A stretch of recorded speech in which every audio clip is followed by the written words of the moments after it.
Boa noite, então, a todos. Vamos dar início, então, a esse momento síncrono. Eu vou, então, continuar as discussões que nós estamos fazendo acerca dos itens do capítulo 3, lá da Academia Cisco. Esse slide que vocês estão vendo aí, eu já tinha falado para vocês, mas eu vou retomar só para que a gente possa fazer um gancho para o assunto que vem na aula de hoje, tá? Então, quando a gente fala de uma comunicação de dados, nós temos, então, alguns elementos que são comuns, independentemente do tipo de serviço que se está buscando. Então, eu sempre tenho um transmissor, eu sempre tenho um receptor, eu sempre tenho, obviamente, a mensagem que um deseja enviar para o outro, eu sempre tenho um meio físico, né, e eu sempre terei um ou mais protocolos. Então, nessa figura, fica evidente para a gente aqui que o transmissor, no caso, seria o servidor web, ele está enviando uma mensagem em direção aqui ao cliente, né?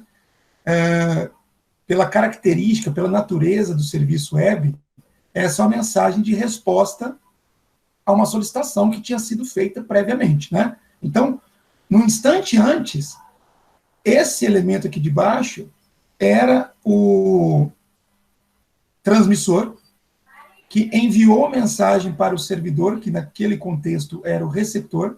O servidor processou essa mensagem e agora está enviando uma resposta. E quando ele faz isso, os papéis se invertem, né? Ele passa a ser o transmissor e o cliente aqui embaixo passa a ser o receptor. Então, nesse processo de comunicação entre transmissor e receptor, um dos elementos que são utilizados, né, que é utilizado nesse processo, é o protocolo. Então, lembrando, um protocolo de comunicação, seja ele qual for, nada mais é do que um software, um pequeno software, onde se implementa um conjunto de regras para se estabelecer a comunicação, né? Estas regras variam de um protocolo para o outro conforme o objetivo desse protocolo, tá? Então, essa figura mostra uma estrutura típica de uma comunicação web. Então, quando a gente abre o navegador, solicita uma página e o servidor web recebe essa solicitação e nos devolve como resposta a página, o que ele faz é enviar uma mensagem estruturada dessa forma que está aí à direita, né? Então, ele utiliza um protocolo de camada de aplicação, neste caso em particular o protocolo HTTP. Essa estrutura criada na camada de aplicação, ela é passada para a camada de baixo, a camada de transporte, e nessa camada é então utilizado um protocolo, o protocolo TCP. O protocolo TCP, ao terminar o seu papel, o seu trabalho, ele então encaminha a estrutura para a camada de baixo, na figura identificada como camada internet. Nessa camada está sendo usado o protocolo IP. Depois que o protocolo IP fez o seu trabalho, cumpriu o seu papel, ele encaminha a estrutura para a camada de baixo, que é a camada de acesso à rede, né? Onde se prepara, faz a preparação final da mensagem, no caso da figura, através do protocolo Ethernet, que é um protocolo de rede local para uma estrutura cabeada, diferente do Wi-Fi, por exemplo, e a partir do momento que esse protocolo Ethernet finaliza o seu trabalho, os dados, então, são enviados para o meio físico, conforme o meio físico utilizado. Então, se for um cabo, como é típico do padrão internet, então, a informação sairá como um sinal elétrico, né? Se fosse um outro padrão aqui, na camada de acesso à rede, o padrão Wi-Fi, por exemplo, o que seria gerado seriam sinais de radiofrequência, tá? Então, qualquer comunicação que utilize a internet, que utilize o protocolo TCP/IP como base, vai sempre utilizar uma pilha de protocolos. Então, sempre, qualquer coisa que a gente faça na internet, 4 protocolos, pelo menos, são utilizados no processo de comunicação, tá? Como eu disse no início da aula, essa figura eu já tinha apresentado para vocês e só voltei para a gente poder fazer o gancho para o conteúdo da aula de hoje, tá? Se vocês tiverem alguma dúvida, né, não hesitem em perguntar. Isso também tudo eu já falei com vocês, tá? E aí eu quero me atentar Professor, a essa figura aqui. Pois não. Então o protocolo seria uma série de regras. Exatamente. Quem está falando? Luiz Gustavo, né? Sim. Exatamente, Luiz Gustavo. Então, Nossa. quando você vai enviar alguma mensagem, uma das regras que algum protocolo deverá cumprir, deverá executar, é, por exemplo, identificar o receptor. Ah, certo. Né? Quando você abrir o navegador, vamos pegar o exemplo que eu mostrei agora há pouco, né, do servidor web. Você abriu o seu navegador aí e colocou o endereço, né, www. qualquer coisa, algum protocolo tem a missão de pegar esse endereço que você digitou e utilizá-lo para poder fazer com que a mensagem chegue até o destino final. Tá? Então, existe uma regra que diz que, para poder enviar a mensagem, pega-se o endereço que o usuário digitou lá no navegador, né, coloca em algum lugar para poder fazer com que esse pacote chegue até o destino. Tá? Isso é só um exemplo de uma regra que é realizada quando a gente navega na internet, tá bom? Obrigado. De nada. Essa estrutura aqui que vocês estão vendo, ela mostra, então, um detalhamento do processo de comunicação TCP/IP baseado naquela figura que eu mostrei agora há pouco. Tá? Então, a gente analisa essa figura dessa parte central, onde está escrito dados, com fundo amarelo aí. Tá? Então, entendam o seguinte, observe a figura a partir desse ponto, onde está escrito dados. Esses são os dados do usuário, como está escrito aí embaixo. Tá? Ou seja, se você, por um acaso, está mandando um e-mail, escreveu, então, o texto desse e-mail, o conteúdo, né, que você escreveu, que você digitou, consistiria, faria parte dos dados do usuário. Tá? Então, é aquilo que você, enquanto usuário da rede, produziu. Esses dados são, então, submetidos, né, para algum protocolo da camada de aplicação, que é a camada mais alta, e algum protocolo, no caso aqui o HTTP, que está aí à esquerda, vai, então, trabalhar esses dados de forma que eles possam ser compreendidos pelo receptor. Então, quando a gente manda um e-mail, a gente coloca lá o endereço de uma pessoa, né, para poder receber essa mensagem. Porém, antes dessa pessoa receber a mensagem, o e-mail vai ser direcionado para o servidor, né, de e-mail daquela pessoa, porque possivelmente a pessoa pode não estar conectada naquele momento. Então, no caso específico de e-mail, a mensagem seria enviada para o servidor, e não para a pessoa, no primeiro momento. Tá? No caso do HTTP, que a gente viu agora há pouco, ele é um protocolo para navegação web. Então, quando eu abro o navegador e digito o endereço, os dados, né, de usuário seria nada mais do que o endereço que eu estou solicitando a página. Tá? Mais adiante no curso, vocês vão conhecer em detalhes como é que esse protocolo funciona. E eu não quero aqui apresentar esses detalhes para não causar confusão para vocês. Então, entenda o seguinte, basicamente, não é só isso, mas basicamente, quando a gente abre o navegador para navegar na internet, os dados que são considerados aqui pelo protocolo seria nada mais, nada menos do que o endereço do destino ou alguma coisa a mais, tá? Que não vale a pena falar agora. Então, o protocolo HTTP iria trabalhar esses dados, montar uma estrutura de tal forma que o servidor web consiga entender essa estrutura. Porém, antes de enviar isso pelo meio físico, o protocolo HTTP encaminha essa estrutura para a camada de baixo, no caso, a camada de aplicação. E na camada de baixo, especificamente para esse exemplo, o protocolo TCP, então, vai assumir o controle do processo de comunicação. Tá? Entre outras coisas, o protocolo TCP identifica os processos, né, que seriam os aplicativos que estão em execução naquele momento, no computador ou no dispositivo, através de números. Entre outras coisas, o TCP faz isso. Tá? Então, ele vai lá e vai identificar qual é o número do processo, no caso do processo relacionado ao navegador, que está solicitando a mensagem lá no servidor que foi especificado. Isso, quando chega para o servidor, é importante para que ele possa saber para qual processo, ou, no caso do navegador, para qual aba em particular ele deve encaminhar a resposta, que no caso seria a página que eu pedi. Tá? Feito esse trabalho, o TCP, então, encaminha a estrutura que ele produziu, chamada de segmento TCP, para a camada de baixo. A camada de baixo é a camada internet, a camada de rede, e nessa camada, aqui na figura, à esquerda, aí, com fundo roxo, né, está sendo utilizado o protocolo IP. O protocolo IP, entre outras regras, é responsável por identificar origem e destino através do endereço IP. Tá? Então, a estrutura criada na camada de cima, pelo protocolo TCP, é então encapsulada, né, pelo protocolo IP, ou seja, ela é reembalada, formando uma outra estrutura chamada de pacote IP. O pacote IP, por sua vez, encaminha essa estrutura, o pacote, para a camada de baixo, a camada de acesso à rede, que nessa figura, nesse desenho, então, trabalhada pelo protocolo Ethernet.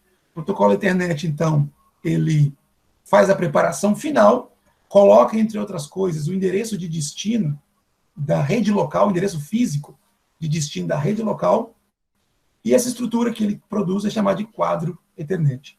Então, o quadro Ethernet, ele contém o pacote IP, que, por sua vez, contém o segmento TCP, que, por sua vez, contém os dados do protocolo HTTP, que, por sua vez, contém os dados do usuário. Então, é uma série de, digamos, reembalagens que são realizadas. Tá? E tudo isso é, então, colocado no meio físico através de uma codificação binária. Como vocês estão vendo aí, ó, tirei a numeração de página da frente, nessa figura embaixo. Você tem do lado direito o cliente web, então ele produziu toda essa estrutura que eu acabei de explicar, que nada mais é do que uma sequência binária, né, composta de zeros e uns, e colocou essa sequência binária no meio físico, seja ele qual for, um cabo, uma comunicação sem fio, uma fibra ótica, tá? Então é isso que está transitando pela rede local e que vai ganhar internet até chegar ao servidor web, que vai então analisar essa sequência binária, né, conforme as informações que para ele chegar. Tá? Então, quando isso chega lá no servidor web, acontece o processo contrário.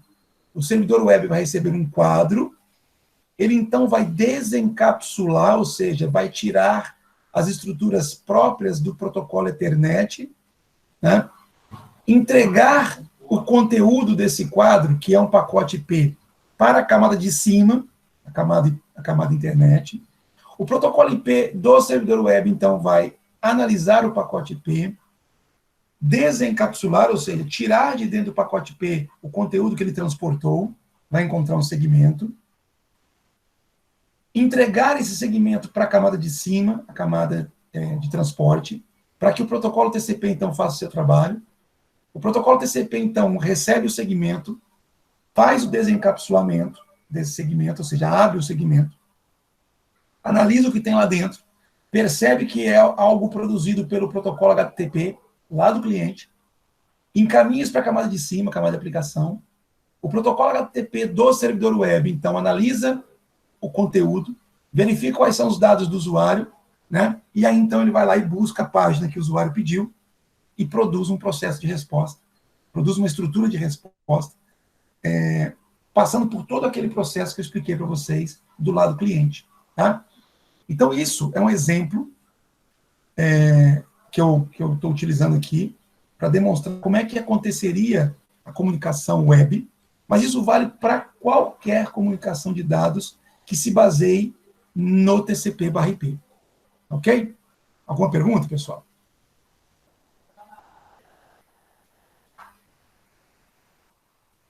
Tranquilo? Ô, professor, Pois não, está dando muito eco aí. Ah, é porque eu tô com... Deixa eu baixar aqui, pra você ver também. Acho que melhorou agora. Melhorou. Pode falar, Israel. Eu estou com uma dúvida. Esse tipo de encapsulamento serve para qualquer protocolo ou só o TCP/IP? Os protocolos, de maneira geral, eles trabalham em pilha, né? Que é típico do TCP/IP. Que é típico não, que é o que eu estou explicando TCP/IP. Tá? Mas isso não é uma regra geral, tá, Israel? Você pode encontrar, eu não posso responder a pergunta de forma enfática, porque eu não conheço todos os protocolos, tá? Mas você pode, às vezes, se deparar com algum tipo de protocolo que não utiliza esse modelo. Acho muito pouco provável, pela experiência que eu tenho, tá? Porque essa ideia de encapsulamento é baseada nos modelos de referência que eu apresentei para vocês no início desse capítulo, né? Modelo de referência OSI e o modelo de referência TCP/IP. Esse modelo de referência, ele tem sido muito bem visto pela comunidade científica, no sentido de que o processo de comunicação de dados, complexo, diga-se de passagem, ele pode, então, ser dividido em camadas. E cada camada tem a sua própria forma de operação. Né? E quando você define um processo de operação numa camada, você nada mais nada menos está definindo um conjunto de regras que são os protocolos. Tá? Então, assim, é muito provável que você vai encontrar esse tipo de cenário, qualquer que seja o protocolo que você utilize. Mas eu não posso afirmar isso categoricamente. Tá? Eu posso dizer que o TCP/IP ele funciona assim para qualquer tipo de comunicação que você faça via internet. Tá? Isso sem sombra de dúvidas. Ok? Certo, entendi. Show de bola. Bom, então vamos continuar. No final desse capítulo 3, ele trata das organizações padronizadoras, tá? Isso é muito importante até para vocês entenderem.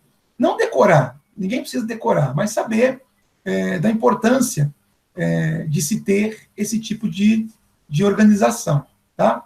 Então, aqui, eu não vou entrar em detalhes, mas aqui algumas das organizações padronizadoras, tá? Organizações padronizadoras são instituições, normalmente, sem caráter comercial, tá? Que são formadas, em geral, por grupos de empresas de uma área, de um segmento específico, para poder definir padrões, né? Por isso que chamam organizações padronizadoras, né? A ideia básica é o seguinte: se cada empresa produzir os seus equipamentos, né, utilizando das ideias próprias de comunicação, muito provavelmente nós não teríamos a tal da interoperabilidade, que é quando o hardware, né, de uma empresa, hardware, protocolos, etc., né, de uma empresa, se comunica com hardwares e protocolos de outras empresas. Tá? Se não fosse por essas iniciativas, né, de padronização, possivelmente, quando nós fôssemos adotar uma solução para a nossa rede, a gente teria que escolher um fabricante específico, né, único. Tá? Felizmente, isso não acontece. Então, EIA, IETF, IANA, I3E, ICANN, ITU, né, TIA, são nomes de organizações padronizadoras, tá? E todas elas, de alguma forma, estão relacionadas com o contexto de redes de computadores, tá? Seja redes locais, seja cabeamento, seja internet, tá? Mas essas empresas aqui, essas organizações, estão relacionadas com o nosso dia a dia, enquanto profissionais da área de redes de computadores, tá? Padrões da internet, tá? Então, a gente tem aqui uma estrutura, tem uma espécie de um organograma, né? A gente tem a Internet Society, né?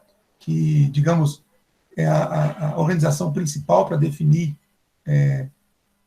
regras para a internet, tá? Abaixo, e aqui tem aqui do lado, aqui, ó, da caixinha,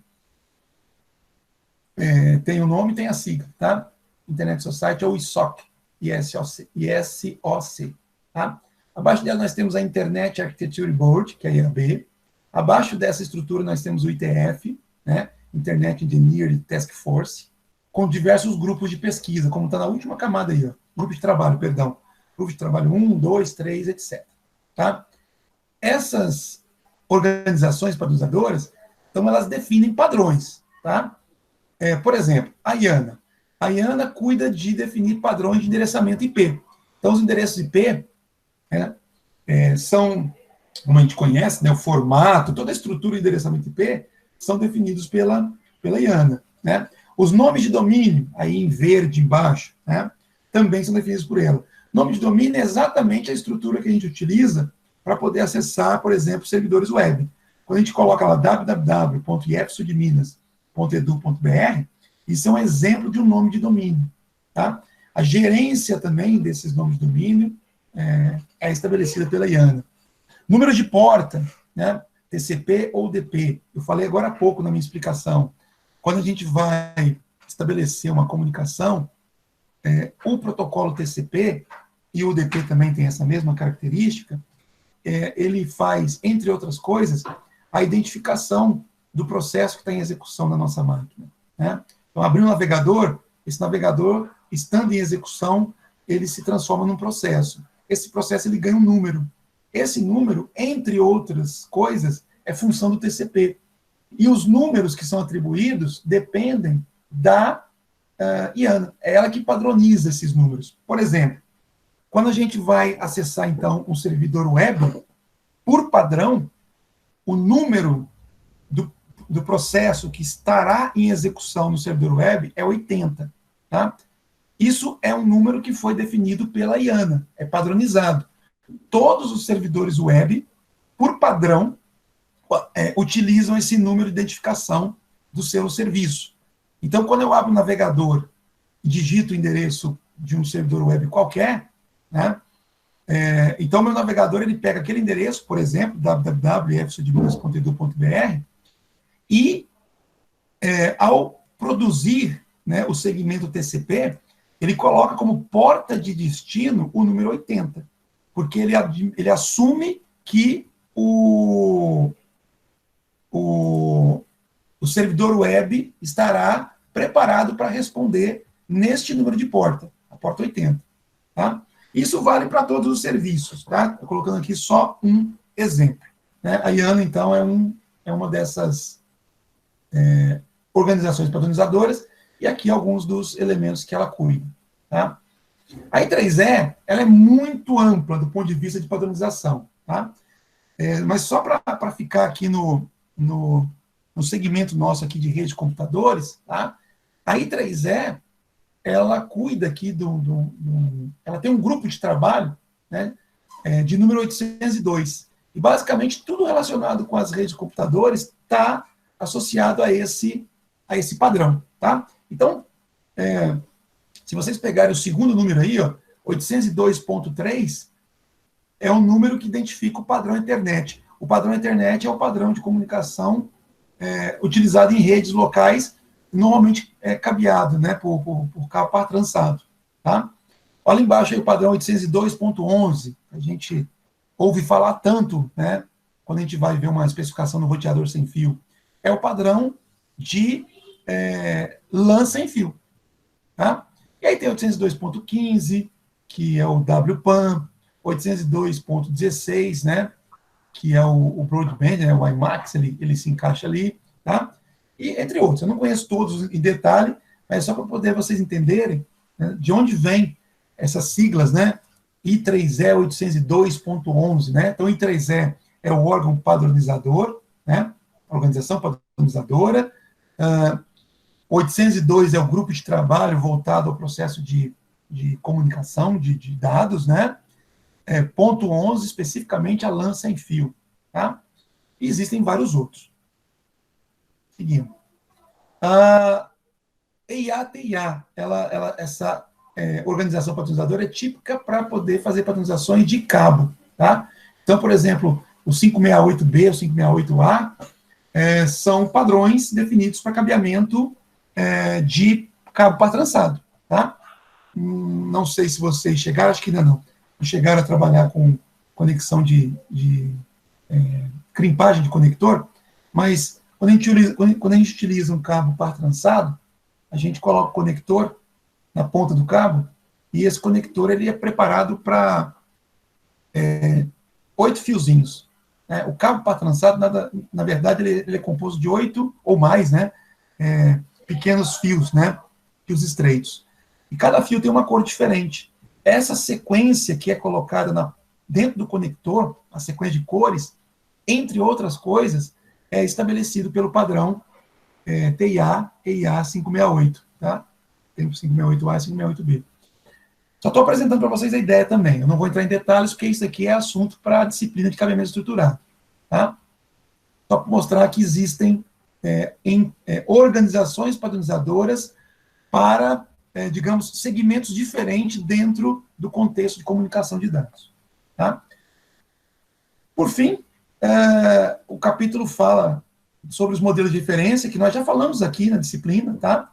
Então, o modelo OSI é um modelo teórico, definido pela ISO, um modelo de 7 camadas, tá? Com os nomes que vocês estão vendo aí, camada mais alta, camada de aplicação, depois apresentação, sessão, transporte, rede, enlace de dados e físico, tá? Do lado direito, vocês visualizam o modelo TCP/IP, tá? Composto de 4 camadas: aplicação, transporte, internet e acesso à rede. Alguém abriu o microfone, quer perguntar?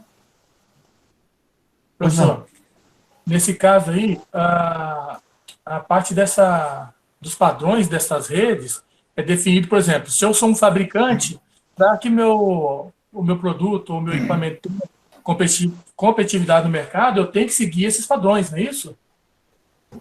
Olha, Israel, vou criar um cabo UDP para traçado de 8. Então, ele tem especificação, a qualidade do cobre, a cor do fio, a cor do encapsulamento dele todo, não é isso? Aí é que entra a tal da homologação, não é isso? Seria atestar a qualidade do item, do equipamento. Sim. Os modelos de referência, né, os padrões,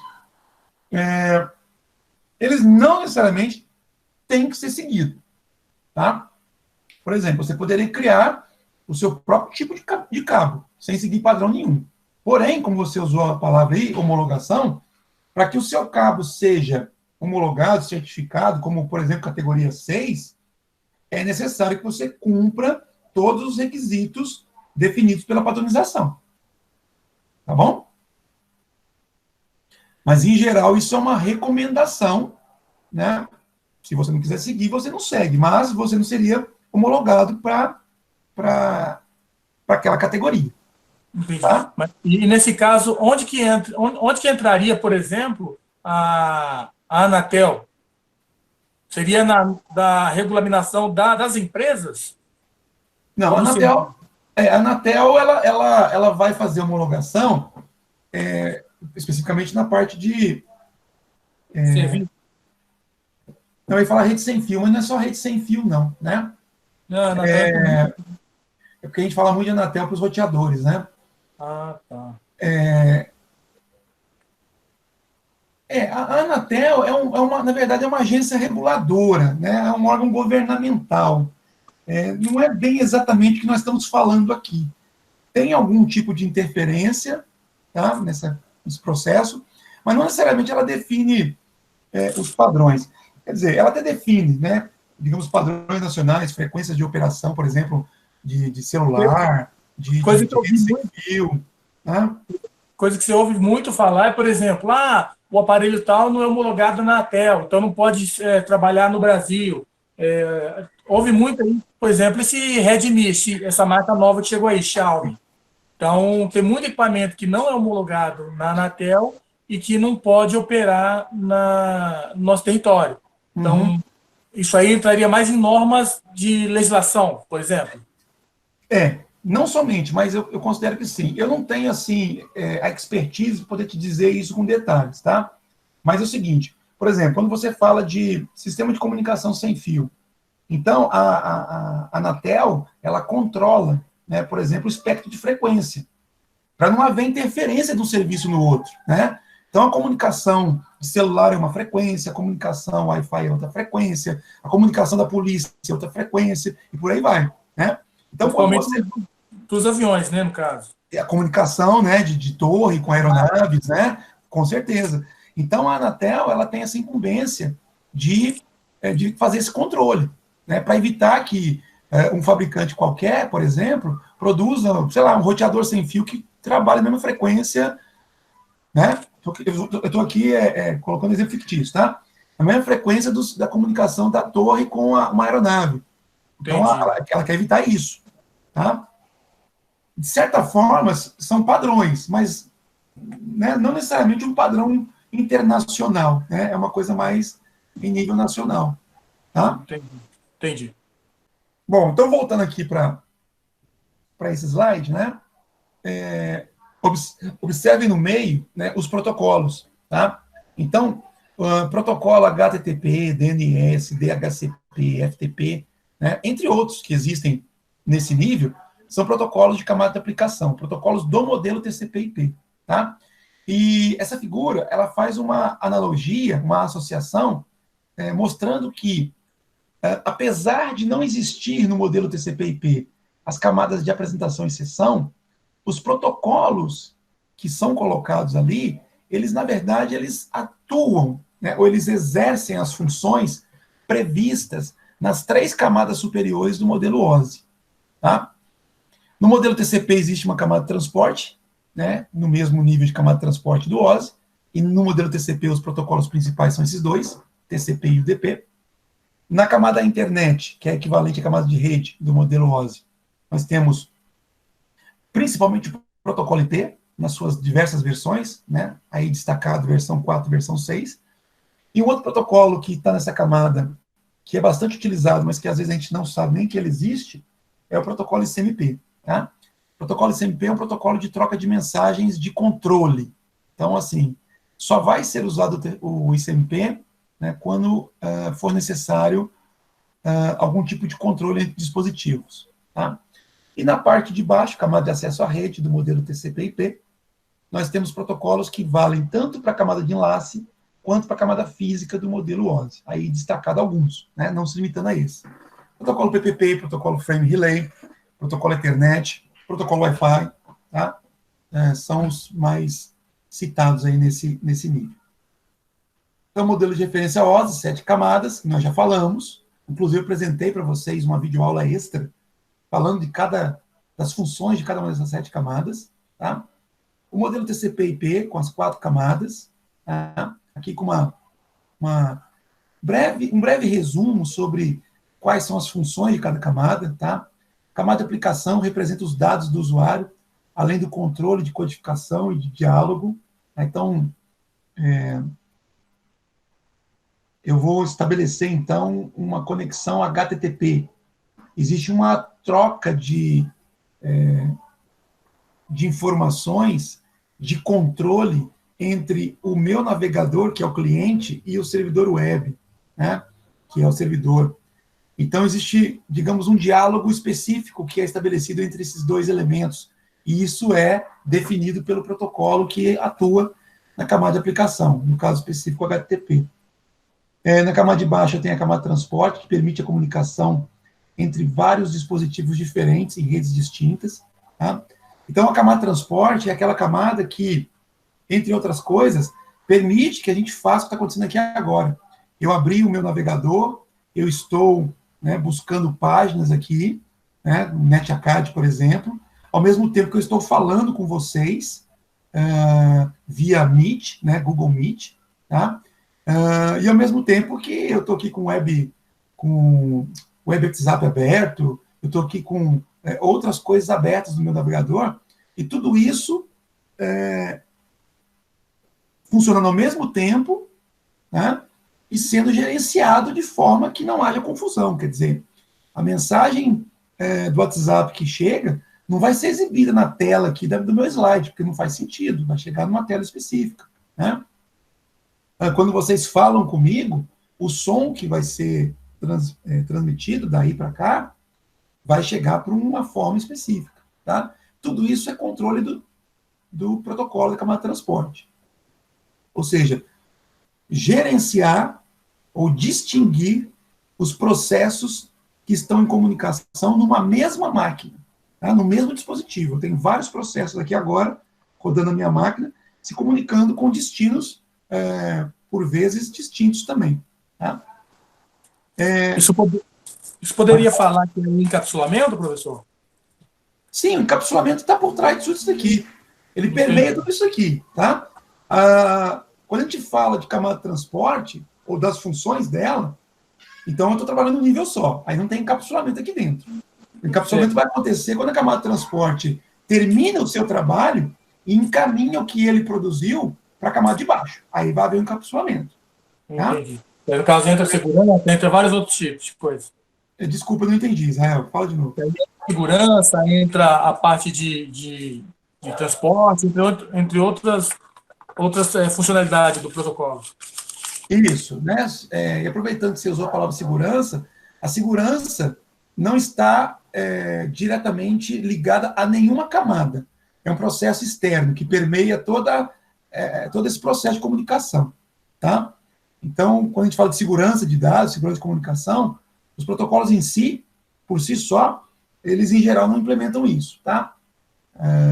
Um ou outro protocolo pode até trabalhar com segurança. Por exemplo, na camada de aplicação nós temos o protocolo SSH. Né? Este sim foi criado especificamente para prover a comunicação de forma segura. Tá? Então mas já não que isso seja a função de todos os protocolos. Tá? Então, uma vez que o protocolo não tem vamos supor, critério de segurança, ele pode, se não houver um critério de segurança, eles podem ser interceptados. Tá? Com certeza, com certeza. Entendi. Tá? Um exemplo clássico de protocolo que não trabalha com segurança alguma é o IP. Né? Se você utilizar as comunicações puramente através do protocolo IP, os seus dados estariam totalmente expostos. Totalmente expostos. Né? Podendo ser interceptado, lido. Tá? Felizmente, não é só o IP que nós temos. Tá? E outras ferramentas de segurança, no caso. Anti-spy, anti um monte de coisa aí que a gente vê. Isso é um outro nível de segurança, mas também está incluído aí na discussão sobre segurança. Entendi, show. Então, o protocolo de transporte, o Paulo escreveu aqui, né? Ele determina as portas que são usadas, exatamente. Né?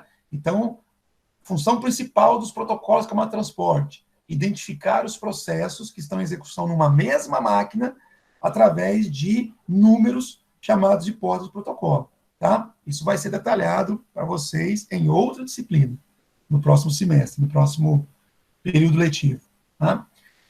Descendo um pouquinho, camada internet, determina o melhor caminho pela rede. Então, aproveitando que o Israel perguntou sobre segurança, e eu disse que o protocolo IP não implementa nenhum tipo de segurança, alguém poderia assustar. Né? Como assim? Um protocolo tão importante quanto o IP não tem segurança alguma.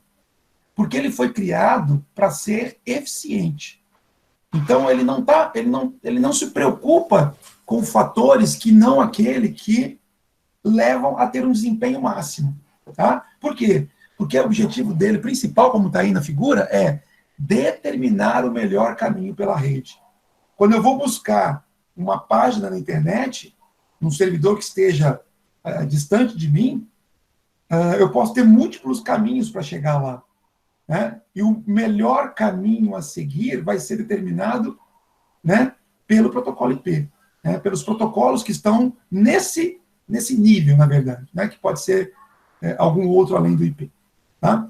Na camada de baixo, acesso à rede, é a parte, digamos, mais física, né? Controla os dispositivos de hardware e o meio físico que formam a rede local, principalmente. Tá? Aqui um comparativo entre os dois modelos de referência, como eu já expliquei no início dessa sessão. Né? E aí a seção 3.3 fala da transferência de dados na rede, especificamente. Né? Então, o processo de segmentação é uma forma de se fazer envio de dados, e eu já expliquei isso para vocês em outras circunstâncias. Tá? Então, a ideia básica é o seguinte: eu tenho, né, os dados a serem transmitidos, produzidos pelo usuário. Tá? Qual é o tamanho desses dados em bytes, por exemplo? Em geral, protocolo nenhum vai limitar isso para o usuário. O usuário transmite o que ele quer.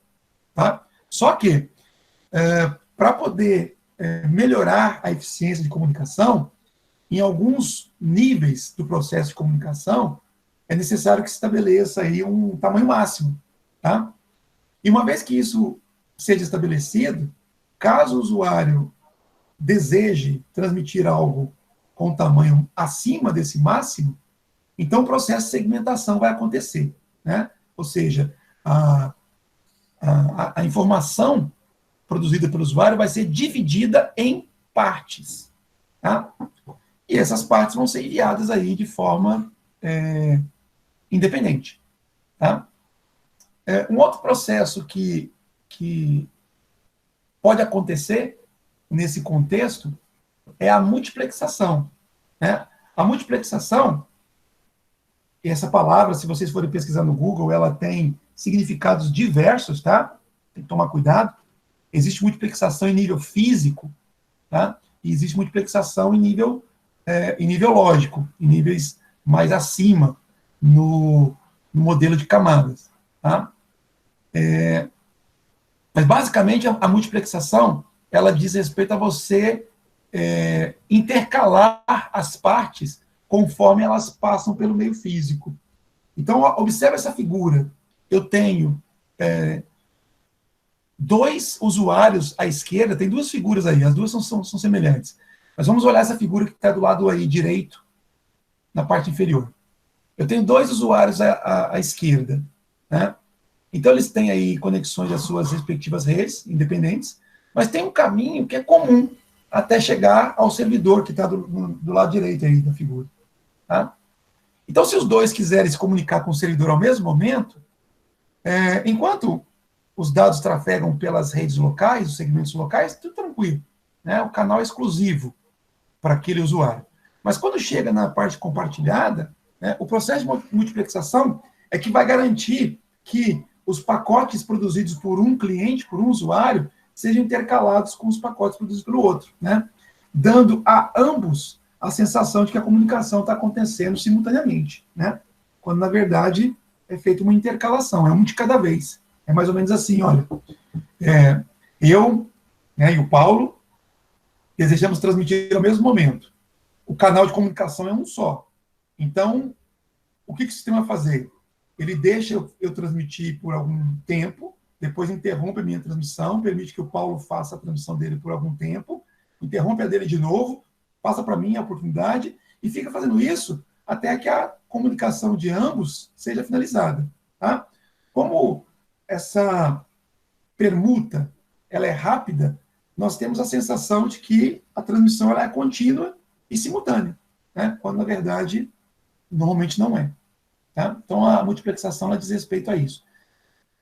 A multiplexação em nível físico, ela permite, por exemplo, que a gente utilize, né, por exemplo, o aparelho celular, várias pessoas na mesma casa, usando, né, da mesma frequência, sem interferências.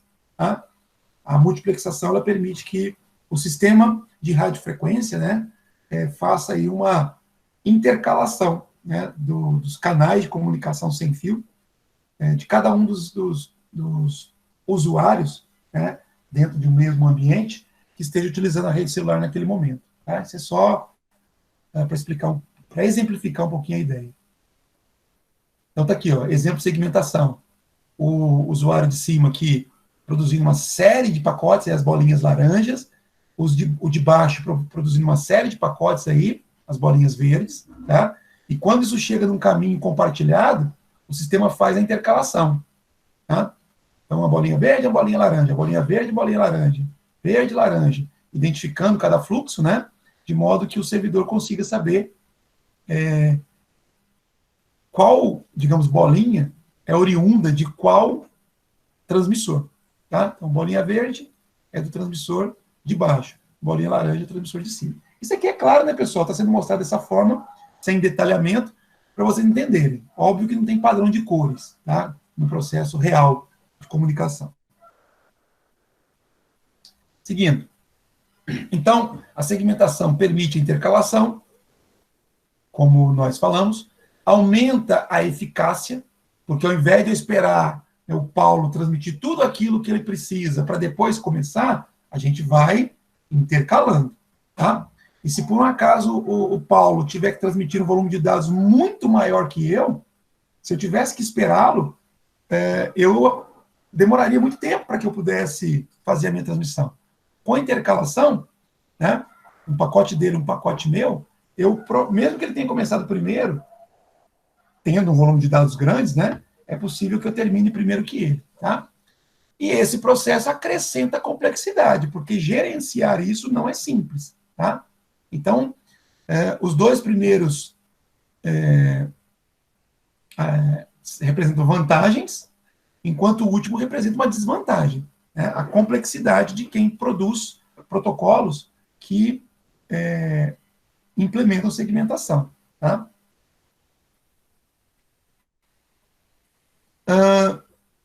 Existe um conceito que é importante vocês já terem em mente o quanto antes. Tá? Eu falei de capsulamento. Então, cada camada tem um conjunto de protocolos e cada protocolo trabalha de uma forma específica. Cada camada produz uma estrutura. Essa estrutura é chamada de unidade de dados de protocolo. É o título do slide. Tá? E para distinguir essas unidades de dados de protocolo, cuja sigla em inglês é PDU, e é muito também referenciado na literatura, tá? Então, se vocês estiverem estudando a respeito de protocolo e encontrar a sigla PDU, né, nada mais é do que isso que a gente está falando aqui agora. Tá? É uma unidade de dados de protocolo. Mas o que é essa unidade de dados de protocolo? É a estrutura que é produzida por um protocolo. Tá? Então, em nível do usuário, em geral, eu tenho os dados. Então, quando a gente diz que o usuário está transmitindo alguma coisa, a unidade de dados, né, desse usuário é dados mesmo. O nome que se dá é dados. Tá?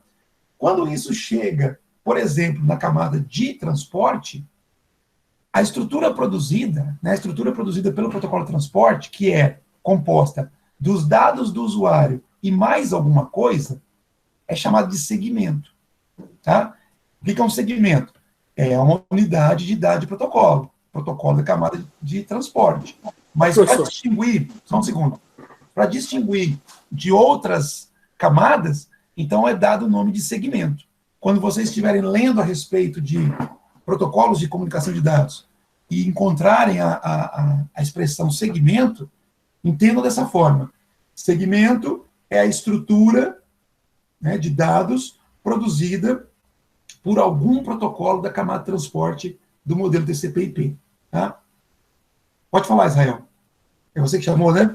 Isso, professor. O senhor falou de PDU, e aí a gente analisa, por exemplo, a unidade de dados de protocolo, seria o UDP. Seria aquela mesmo protocolo que a gente costuma falar, que passa dados e voz, que passa vídeo, que são camadas diferentes do mesmo envio? Uhum. Não, a sua pergunta é muito boa, porque a gente... Que é a palavra inglesa, né? É tanta sigla, né? É tanta sigla que às vezes a gente pode se confundir, tá? Eu vou até abrir aqui o meu bloco de notas para escrever isso para vocês, para ficar bem claro. São coisas totalmente distintas, Israel, mas a pergunta sua foi ótima, tá? Muito pertinente. Tá? Deixa eu compartilhar aqui o meu bloco de notas. O UDP que você mencionou aí, na verdade, é uma sigla em inglês também, tá? Então, eu tenho... Estão vendo aí meu bloco de notas, né? Eu tenho UDP e tenho PDU. Tá? PDU é Protocol, é o que nós estamos falando agora, tá? Data Unit. Unidade de dados de protocolo. Tá? Isso é um nome genérico, é uma expressão genérica. Tá? Isso diz respeito à estrutura que é criada por um determinado protocolo. Então, por exemplo, lá na camada de aplicação, a PDU que é produzida lá é chamada de dados, né? Ou data, né? Em inglês. Tá? Na camada de transporte, a PDU que é criada lá é chamada de segmento. Tá? Na camada de rede, a PDU que é produzida lá é normalmente chamada de pacote. Na camada de acesso à rede, né, camada de enlace mais física, a PDU que é produzida lá é chamada de quadro. Tá? Na camada física, que está dentro da camada de acesso à rede, na verdade, mas só poder distinguir, vamos mudar aqui, ó. Na camada de enlace de dados, é isso aí.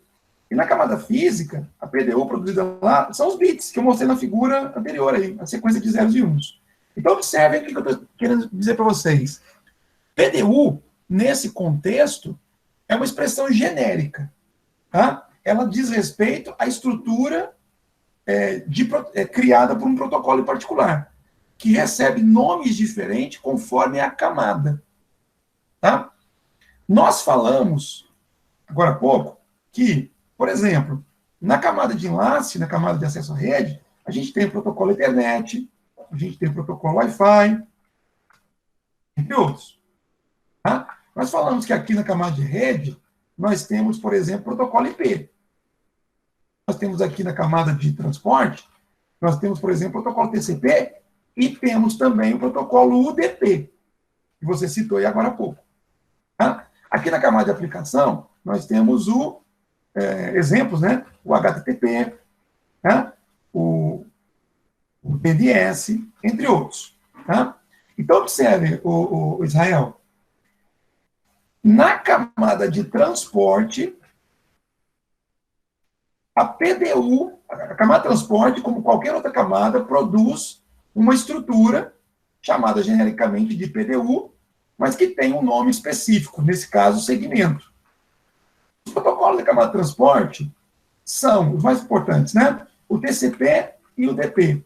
Ambos produzem PDUs. Olha que loucura, né? O protocolo DP produz uma PDU. Tá? E se a gente for analisar o que significa o DP é User Datagram Protocol. Tá? Protocolo e datagrama de usuário, que é bem diferente de Protocol Data Unit, unidade de dados de protocolo. Tá? Então, isso aqui diz respeito à estrutura, isso aqui diz respeito ao protocolo como um todo. E o protocolo, como qualquer outro, tem a sua própria estrutura, tem a sua própria forma de produzir aquilo que ele vai transmitir. Tá certo? E o DP, como você bem disse, né, ele, sim, é utilizado aí para as aplicações que você citou. Tá certo? Ficou claro, Israel? E os demais também, se tiver alguma dúvida, aproveitem. Beleza. Tá? Bom, então vou voltar lá para a apresentação. Então, como eu ia falando, né, em cada camada, estabeleceu-se um padrão de nomes distintos para cada unidade de protocolo, para cada PDU. Tá? Então, na camada mais alta eu tenho os dados, né, nas camadas aqui intermediárias eu tenho aqui o segmento, na camada de redes, tipicamente eu tenho o pacote, na camada de enlace tenho os quadros, e na camada física, os bits. Ok? Aqui, de novo, o exemplo de encapsulamento que eu mostrei para vocês anteriormente. Tá? Acho que não tem nada de novidade nessa figura aqui. O desencapsulamento, que é o processo inverso. E deu um problema no meu arquivo. Ah, não. E aí, quando a gente analisa a estrutura, né, produzida, aliás, transmitida lá no meio físico, a gente, na verdade, vai ver uma sequência de bits, tá? Que para nós, seres humanos, não faz qualquer sentido, é só 0 e 1, mas para o sistema de comunicação, cada parte daquela sequência de bits tem um significado. Tá? Então, do ponto de vista físico, eu tenho lá no início, né, a primeira sequência de bits que é transmitida são normalmente bits de temporização e de sincronização. São bits que são utilizados, digamos, para poder dizer para o receptor, olha, está chegando informação. Esses bits por si só não têm importância alguma. Eles servem, vamos dizer assim, para poder, entre aspas, acordar o receptor. Tá? Olha, acorda aí, porque está chegando dados. Tá? Então, esses primeiros bits você pode descartar, porque eles não têm importância nenhuma, mas a partir de um certo ponto, eles passam a ter alguma relevância. Tá? Então, a partir desse ponto, esse limite do primeiro para o segundo quadradinho cinza, né, eu tenho, então, endereços físicos de origem e destino. E se vocês olharem para cima desse quadradinho cinza, tem lá a camada de enlace de dados com a setinha apontando para baixo. Tá? Então, a camada de enlace de dados coloca isso num quadro. Tá? Endereços físicos de origem e destino. Endereços físicos são os chamados endereços MAC, muito comentados aí, muito falados, quando a gente conversa com profissionais da área de redes, né? Depois dessa parte da camada física, tem a camada de rede, que entre outras informações, adiciona endereços lógicos de rede, tanto de origem quanto de destino. Esses endereços lógicos são os endereços IP. Tá? Depois, nós temos as informações produzidas pela camada de transporte, principalmente o número de portas. Portas que identificam processos na origem e no destino. Tá? E nas camadas superiores nós temos aplicações distintas. Tá? Então, aqui escrito como os dados codificados da aplicação. Aqui pode ter criptografia ou não, tá? Mas dados típicos da aplicação. Então, aqui um exemplo. Tá? Eu tenho aqui à esquerda um usuário, num PC, chamado de PC1. Esse PC tem um endereço IP aí, 192.168.1.110, tá? E esse usuário, essa origem, vai produzir uma estrutura para poder enviar lá para o destino final, que está à direita, que é o servidor web, que tem o endereço IP dele. Né? A figura está mostrando aí, 172.16.1.99. Então, a origem produz um pacote IP. Esse pacote IP, que é chamado de pacote da camada 3, ele tem, entre outras coisas, um campo, uma região, tá? Onde é colocado o endereço IP de origem, é o endereço do usuário da esquerda, e tem uma outra região onde é colocado o endereço IP de destino, do servidor web. Então, isso faz parte da PDU, né, da unidade de dados de protocolo, do protocolo IP. Né? Então, na estrutura, na PDU do protocolo IP, no pacote IP, foi devidamente ajustado, né, uma região onde seria colocado o endereço IP de origem, uma outra região onde seria colocado o endereço IP de destino, e assim por diante para outras informações. Tá? Alguma pergunta até aqui, pessoal?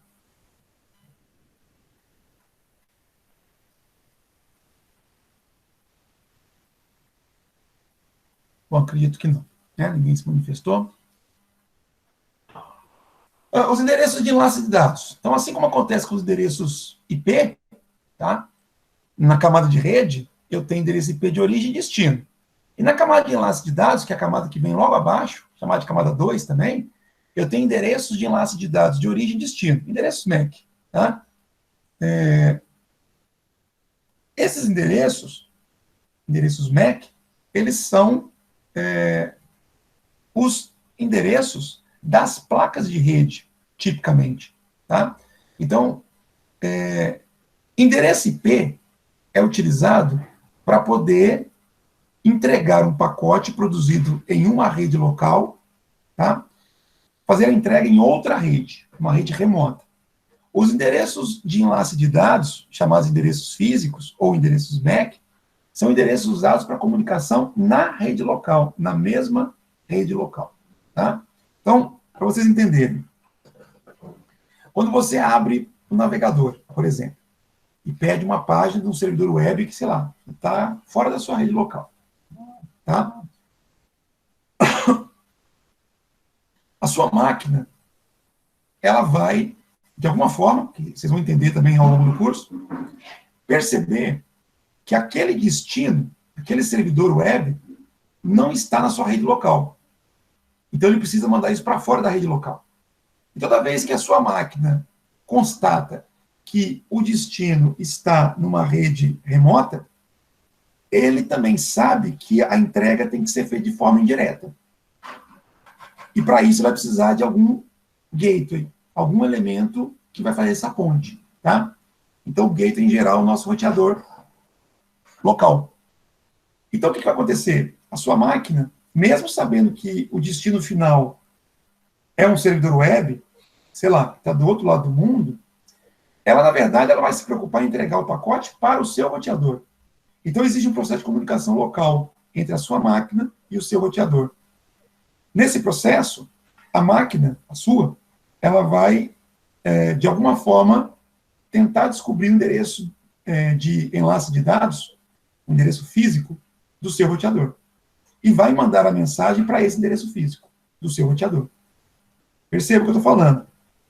O pacote que a máquina produziu não é para o roteador. É para o servidor web que está em algum lugar no mundo.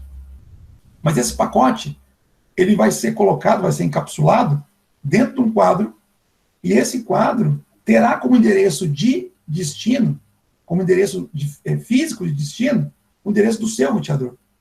Tá? Então, é importante vocês entenderem que, mesmo havendo múltiplas formas de endereçamento, cada endereço ele tem uma finalidade específica. Então, nesse caso em particular, o endereço IP serve para poder permitir que um pacote seja enviado de uma rede local para uma outra, uma rede remota, e os endereços de enlace de dados servem apenas para comunicação na mesma rede local.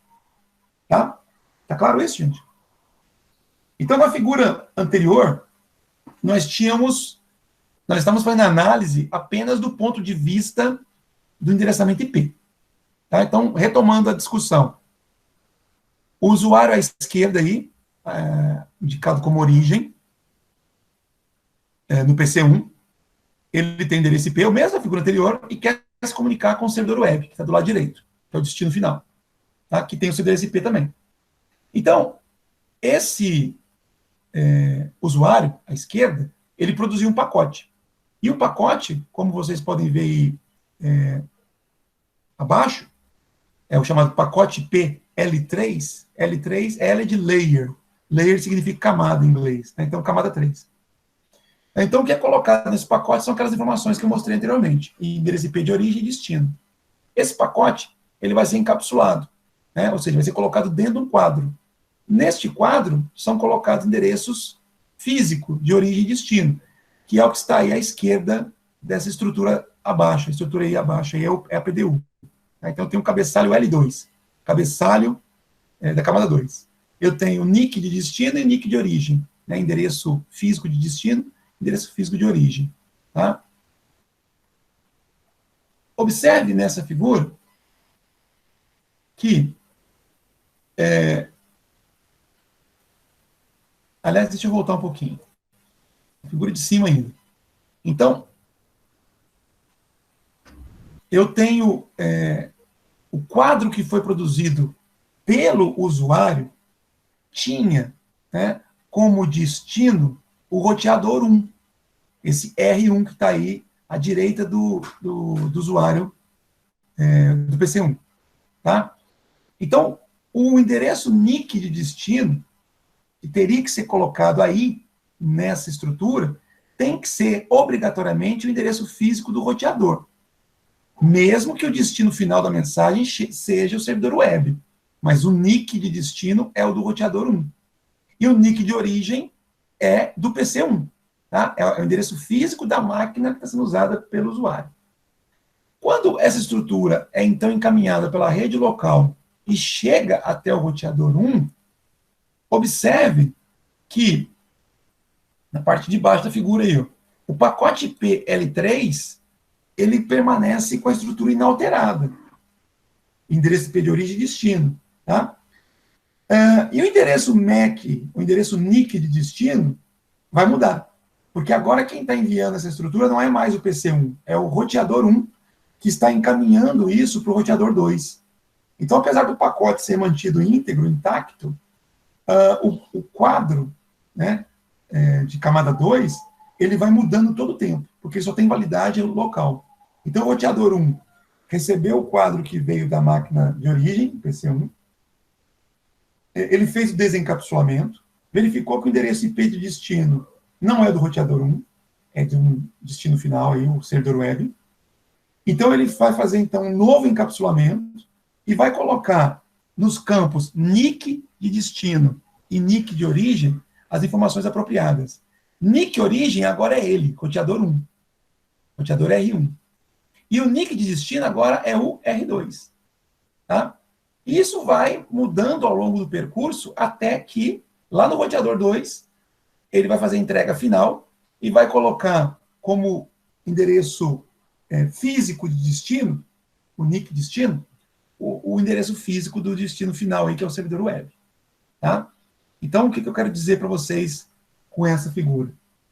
Enquanto o pacote P, produzido pela origem, ele não muda ao longo do processo de comunicação, o quadro tem, a todo tempo, os seus endereços de origem e de destino alterado.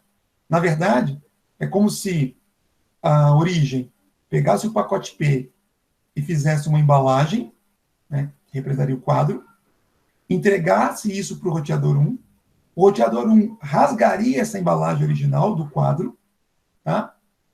Verificaria que o pacote P não é para ele, e aí embalaria de novo. Colocaria uma nova embalagem, identificando nick de destino e nick de origem. E isso vai acontecer durante todo o processo, até que a mensagem chegue até o destino final. Tudo bem?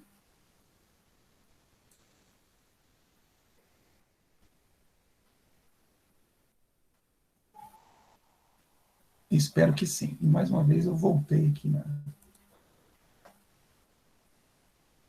Beleza, Márcio. Estamos finalizando, pessoal. Ô, professor. Pois não? Então, nesse caso, o roteador ele tem capacidade de alterar tanto a rota quanto o destino desses dados? Por exemplo, eu estou aí na minha máquina aqui, eu mando uma solicitação para um determinado servidor, quando volta ele tem que passar no meu roteador, certo? Dependendo da minha rede. Exato. E o roteador, por ser vamos supor, uma situação fictícia, por ser um roteador, como fala, gerenciável, por exemplo, a gente tem muito isso em proxy. Vamos supor, sei lá, xxxnet.gov, sei lá.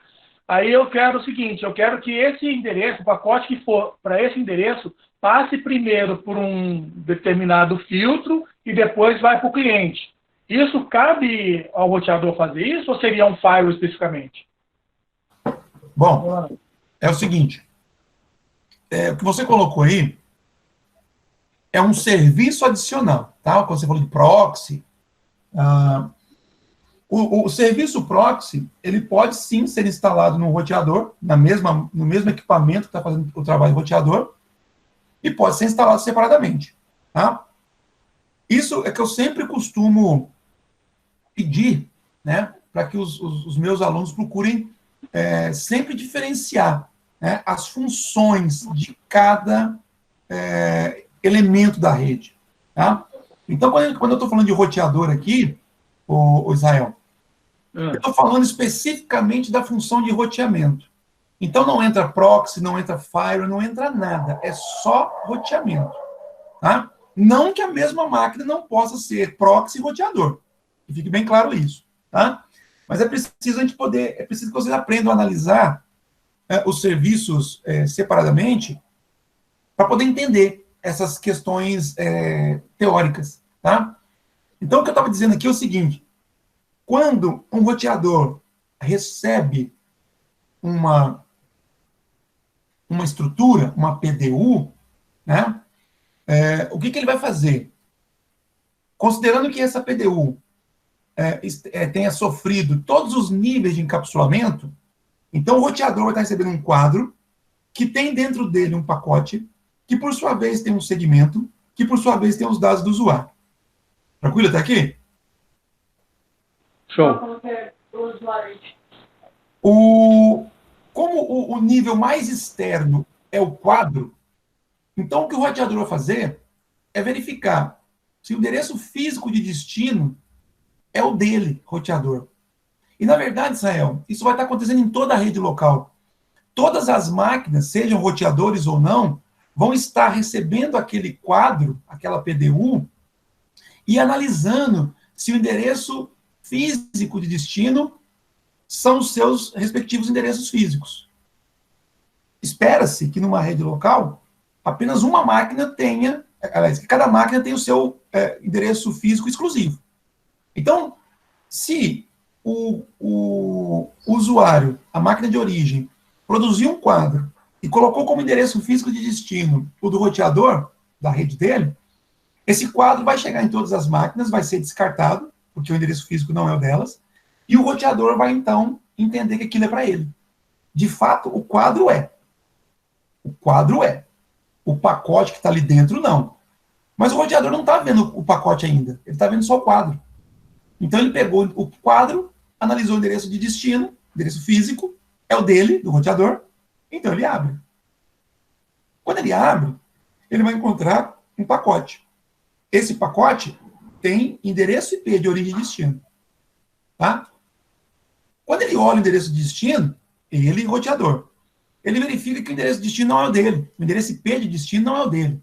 É lá do servidor web. Então, o que ele faz? Ele não mexe nesse pacote. O pacote não é dele. Ele agora, então, vai fazer uma outra função típica do roteador. Né? Tomar a decisão de roteamento. Procurar descobrir por qual caminho ele tem que encaminhar esse pacote, para que esse pacote possa alcançar o seu destino final. E aí, quando ele decide por qual é o caminho que ele vai usar, ele pega esse pacote, embala de novo, encapsula de novo, coloca dentro de um outro quadro, porque o primeiro ele já destruiu, e nesse outro quadro, ele vai colocar como endereço físico de destino o próximo roteador, se ele não for o último, ou o endereço físico do servidor web, se for o roteador da rede do servidor web. Tá? Então, perceba, ele não está mexendo no destino final. E nem tampouco mexendo no conteúdo do pacote IP. Ele está simplesmente fazendo um trabalho intermediário de receber o pacote, que não é para ele, e encaminhar para o próximo passo, o próximo roteador, né, em direção ao destino final. Até que isso chegue realmente ao destino final. Tá claro isso? Agora entendi. Tá? Aí nesse processo... Ele não faz a abertura dos pacotes, ele faz, na verdade, a intermediação. Seria o correio, digamos assim. Ele não abre os pacotes para verificar o que tem dentro, apenas direciona de acordo com a etiqueta que está lá no rótulo dele. Exatamente. Entendi. E já que você usou o exemplo dos correios, né? Aí quando você fala assim, por exemplo, de proxy ou firewall, vamos pensar o seguinte, que lá nos correios tem uma máquina de raio-x. Então, os pacotes não são abertos, mas tem uma máquina de raio-x pela qual eles são passados, certo? Se houver algum tipo de dúvida com relação ao conteúdo de um pacote, né, que possa representar algum tipo de risco, né, de segurança, sei lá, uma bomba, né? Estou usando uma ideia fictícia aqui, os correios poderiam abrir e até destruir esse pacote. Fato análogo acontece com os roteadores que utilizam, que implementam firewalls, por exemplo. Tá? Então, o firewall é como se fosse uma máquina de raio-x dos correios, pegando o exemplo que você colocou aí. Se você não estiver usando o firewall, pacotes que tenham problema de segurança vão passar sem problema algum. O roteador não vai fazer esse filtro. Tá? Mas se você implementou o firewall, que, né, na minha analogia seria a máquina de raio-x dos correios, caso apareça um pacote suspeito, aí sim, o firewall do roteador poderia abrir para analisar o conteúdo e decidir se continua o encaminhamento ou não, podendo inclusive destruir esse pacote. Ok? Claro. Mas percebam, é um serviço adicional. É como os correios trabalharam ou não com uma máquina de raio-x. O serviço básico não vai deixar de funcionar. Tá? Entendi. Agora ficou claro. Valeu, professor. Beleza. Espera aí que o Paulo fez uma pergunta aqui pelo chat. Voltando um pouco. A camada de transporte é a que faz a conexão entre os hosts que irão se comunicar. origem e destino. E essa rota quem faz os roteadores aprender os caminhos, depois determinar o melhor. Ô, Paulo, eu não sei se é exatamente isso que você perguntou, mas é o seguinte, a camada de transporte, ela não faz conexão entre hosts, não, é a camada de rede mesmo, tá? A camada de transporte, ela é responsável por interligar processos dentro de hosts, que pode ser, inclusive, processos dentro da mesma máquina. Tá? Quem faz a interligação, a conexão entre hosts, é a camada de rede. Tá? E a questão de roteamento também é camada de rede, através de protocolos específicos, né, os chamados protocolos de roteamento, tá? Que aprende rota, aprende caminho, mas tudo isso é função da camada de rede, tá bom? Não sei se ficou claro.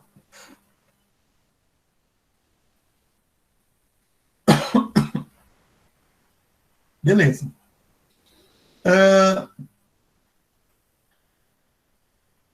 Essa figura, ela está chamando atenção para um fato que a gente vai explorar muito, principalmente no segundo período do curso, né? A parte de endereçamento IP. Tá? Então, eu falei agora há pouco que quando a máquina de origem produz um pacote, e esse pacote é para uma máquina fora da rede dele, ele se baseia em alguma informação para descobrir isso. Tá? Essa figura está mostrando exatamente isso para a gente. Observe na parte aí em roxo, um fundo roxo, né, onde tem os endereços IP. O autor, né, da figura, ele separou. Né? Então, o endereço IP de origem é 192.68.1.110. Mas ele separou a parte 192.68.1 do valor 110. Observe que o destino, nesse exemplo aqui, tem o endereço IP 192.68.1.9. É um servidor FTP, um servidor de transferência de arquivos, que está na mesma rede do usuário PC1. Tá? Como é que o usuário PC1 saberá que o servidor FTP está na mesma rede que ele? Exatamente analisando essa parte de rede do endereço IP. Tá? A gente vai estudar isso com bastante cuidado e detalhe no próximo período. Tá? Mas observe essa figura, que uma parte do endereço IP é comum, tanto na origem quanto no destino. É a parte de rede. E quando isso acontece, quando a parte de rede dos endereços de origem e destino são iguais, o emissor, o transmissor da mensagem, entende que o destino está na mesma rede local que ele. E, portanto, não utilizará o roteador nesse processo de comunicação. Diferente do que eu falei anteriormente. Tá? Então, o roteador, ele pode ou não participar da comunicação. Depende de quê? Depende do lado em que estejam origem e destino. Se origem e destino estiverem em lados distintos, o roteador no meio, o roteador obrigatoriamente participará do processo de comunicação.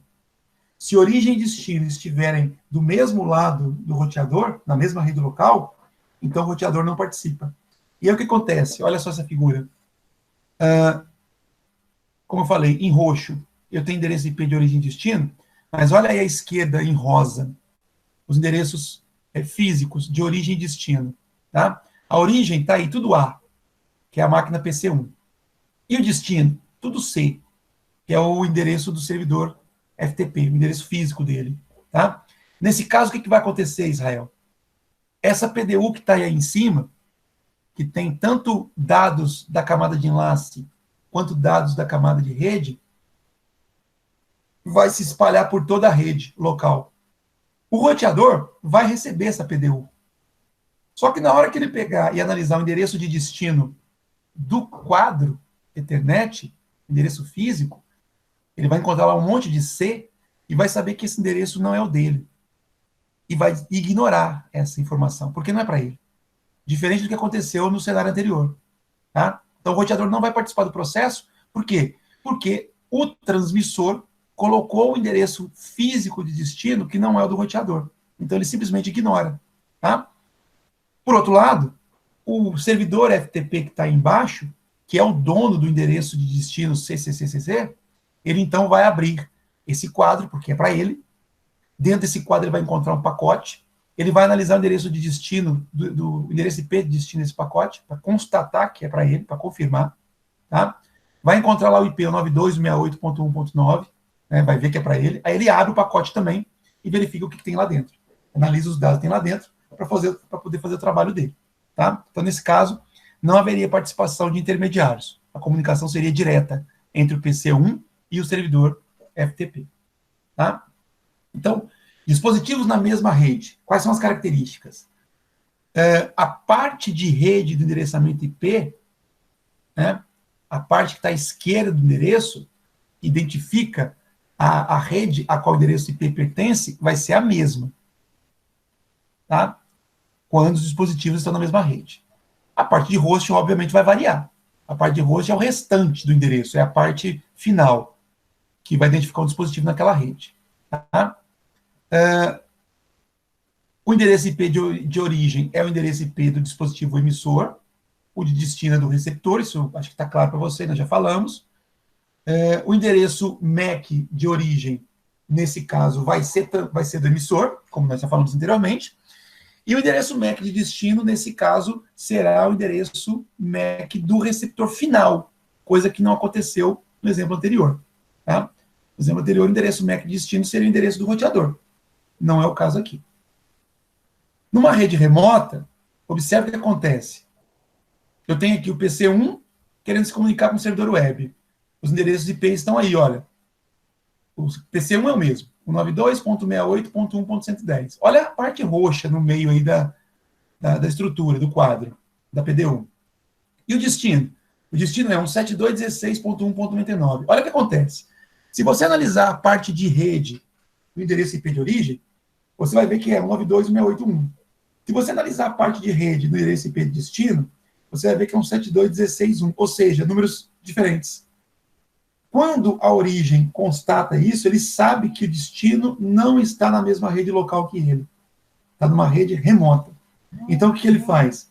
Ele vai colocar dentro do quadro o seu endereço físico de origem, na parte rosa, tudo A, e vai colocar como endereço físico de destino, não o do servidor web, que na figura embaixo está aí, ó, A, B, C, D, E, F, 12, 34, 56. Tá? Ele coloca um monte de 1. O que é esse monte de 1? É o endereço físico do roteador. A seta está mostrando aí, ó. A seta à esquerda. Tá? Então, essa é a diferença básica quando a comunicação acontece entre máquinas da mesma rede local e quando ela acontece entre máquinas de redes remotas, redes distintas. O que muda é o endereço físico de destino do quadro que é produzido pelo transmissor. Ok?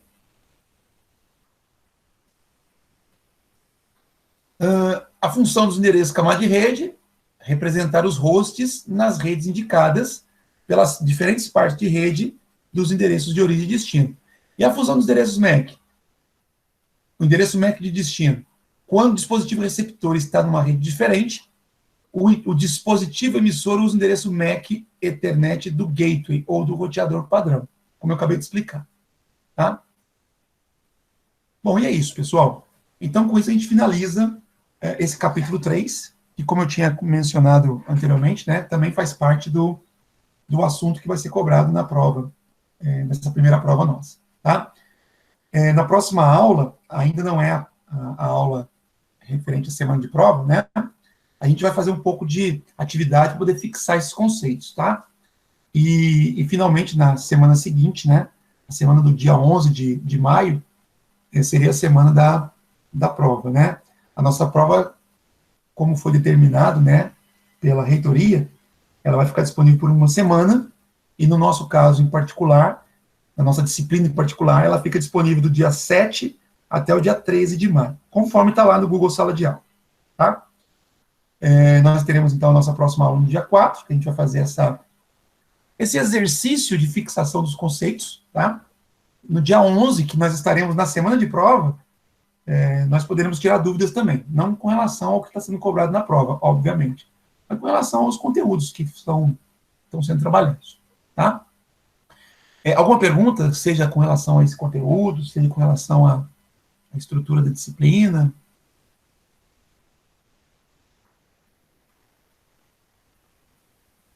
Se não tiver, eu vou finalizar a aula, vou parar a gravação aqui agora, e a gente se encontra aí na próxima aula. Beleza, então, pessoal. Então, boa noite e até semana que vem. Boa noite, professor.